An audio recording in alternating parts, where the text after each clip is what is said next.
করে গরুর গোটাটাই পবিত্র, ওর মুখ, ওর গু মানে গোবর, ওর দুধ সব কিছু খাওয়া যায়, শুধু গোশ খাওয়া যায় না।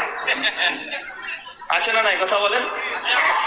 গরুর যে পঞ্চগর্ভ সালে এই ভিডিও তো এই মানুষদের উপর কি কব আছে কবস না সাক আর একটা ক্লিপ বলছি, মানে আমরা মুসলমান একটা কথা বারবার বলি না যে গরু নাকি তোমার মা, তো গরু যদি তোমার মা হয় তো মা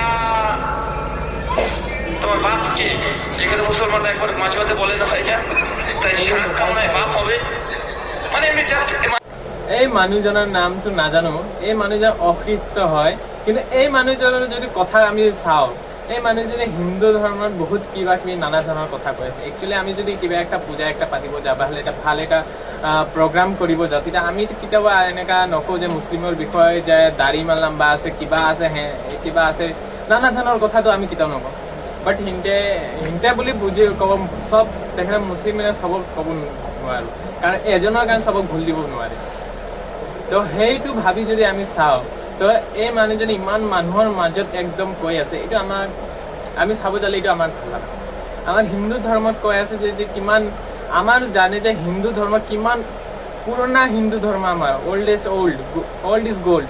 এণ্ড সেইটো যোনটো আছে আমাৰ মুছলিম মানুহৰ, সেইটো মুছলিম কিমান দিন হৈছে এটা কিমান, যদি আমি অল্ড চাই হিষ্টৰী চাব কিমান, এইবিলাক যদি চাব বিচাৰোঁ আমি, তো এইটো ভাল।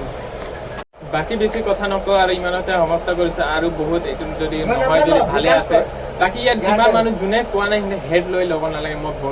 মই যোনে কৈ আছে একচুৱেলি ঠিক কৈ আছে। ইমানটোতে নমস্কাৰ।